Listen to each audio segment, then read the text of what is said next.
So in my next video, I want to talk about some of the scariest symptoms that I've experienced over my 21 years with anxiety. And I have a small list here of symptoms that have been especially unpleasant, but two stand out as by far the worst. So some of the really unpleasant symptoms are that feeling like you're choking. This was especially noticeable if I was eating in front of people, but I couldn't swallow. I felt as though I couldn't swallow, and I was obsessed with the idea that I was going to choke. Also, that feeling where you can't get a breath. I remember one time I had some relatives rush me to the emergency room because I couldn't breathe. I was convinced that I wasn't getting enough air, wasn't getting enough oxygen. Sure enough, they checked my oxygen and I was okay. But that didn't stop the fact that I felt as though I couldn't catch my breath because of the anxiety. I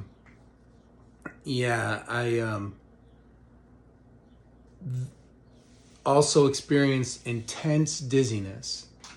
Dizziness where I remember at its worst, I would be stopped at an intersection and it would feel like the car was still moving. It was no fun at all. And especially because I had a job where I was operating heavy equipment, this made it extra scary to have that dizziness, knowing that if you do make a mistake, it could cost you or one of your workmates dearly. So that just upped the ante of the anxiety.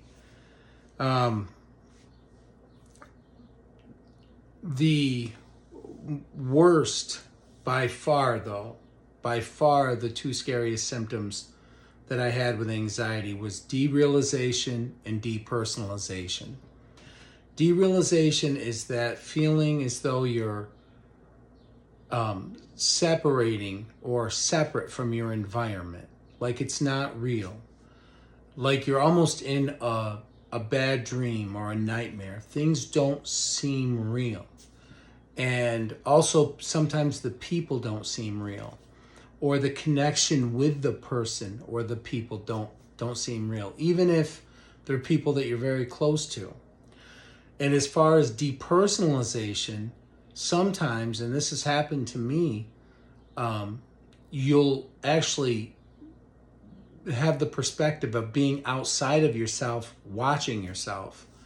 Especially, I remember the first time that happened to me, I still remember the conversation that I was having with a person, and my perspective was from outside watching the conversation, and it was, to call that uncomfortable or strange would, be the understatement of the year. It was horrific. Not feeling connected to your environment, it's a horrible feeling. You feel like you're kind of in a dream, a nightmare. Things don't look right. People don't feel right.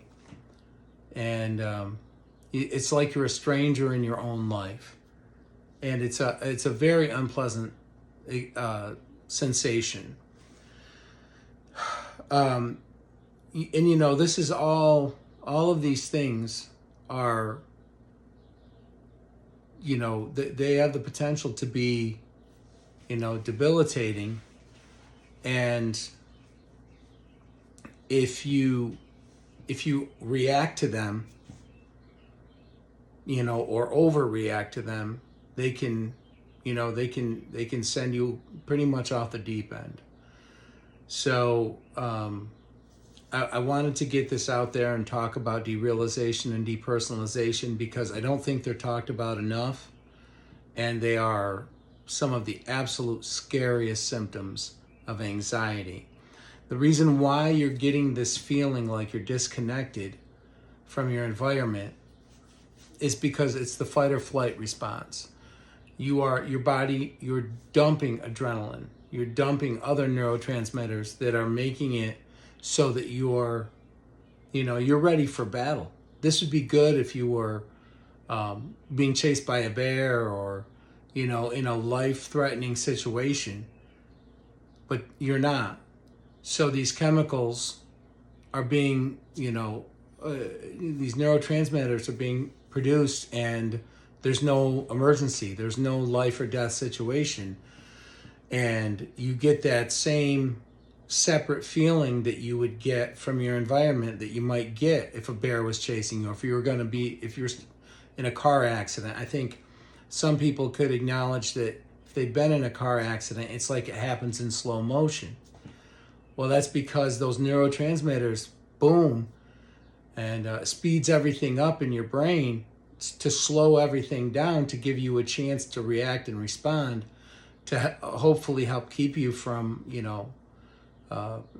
perishing. These are fight or flight chemicals, out of control, and they're being produced for no reason. There is no imminent danger. There is no imminent threat. So you get that feeling that you're separate from your environment. You get that disconnected feeling. And again, very scary. Now, as far as how to deal with some of these scary symptoms I've mentioned about not being able to catch your breath, or choking, or especially derealization, depersonalization. Number one, just like with my other videos, try not to react or overreact to this feeling. There's no way to be made anything but uncomfortable when things don't seem real. When people don't seem real, when the environment doesn't seem real, when you're calling into question where you are and if this is really happening. But the less you react to it, the more likely and the more quickly it will dissipate. That feeling will dissipate.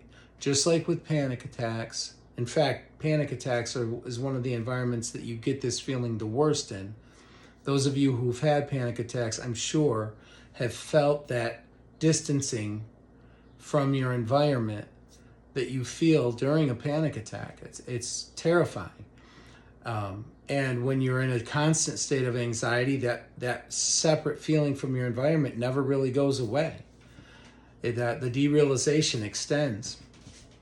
So don't overreact, and try not to react to this terrible feeling that you're having. The less you react, the more quickly it will dissipate. Another thing that's really huge is you need to learn how to belly breathe.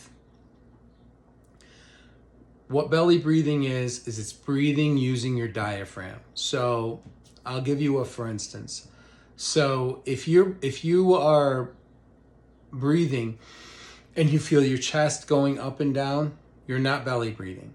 What you want to do is slowly breathe in through your nose, put your hand on your stomach so you can feel your diaphragm lifting, and then breathe out through your mouth. And you don't want to do it too deep, and you certainly don't want to do it too shallow. But if you do this in a calm, relaxed way, breathe in through your nose, hold it for maybe a count of 3, and then slowly breathe out for that same count of 3. You will, believe it or not, you will feel yourself start to relax. At least relative to where you're at the time you start doing it.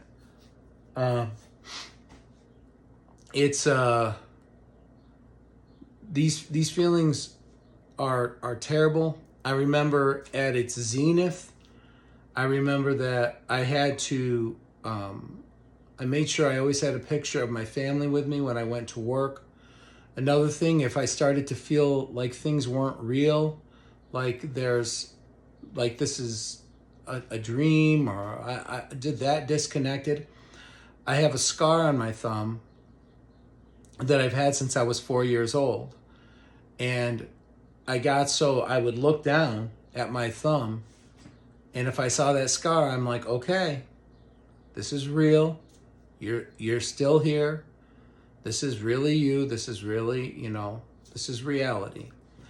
And it's, derealization, depersonalization. It makes you feel like you're in the Matrix, it's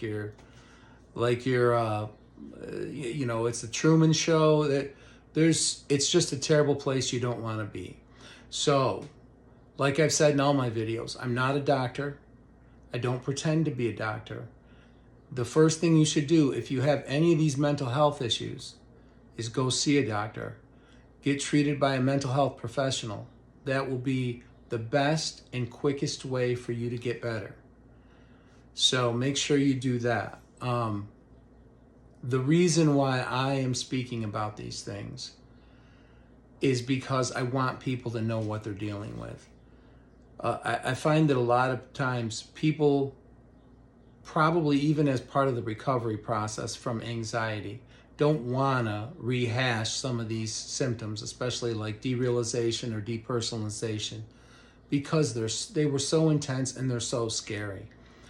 But I feel as though talking about them, being candid, open, honest about it's going to help people. It's going to help the people who are experiencing these same things but don't know what they are. They don't understand why they're experiencing this terrible feeling like things aren't real and they're in the twilight zone or whatever. And they don't understand why all of a sudden their perspective is like they're outside of their body watching themselves talk or do something.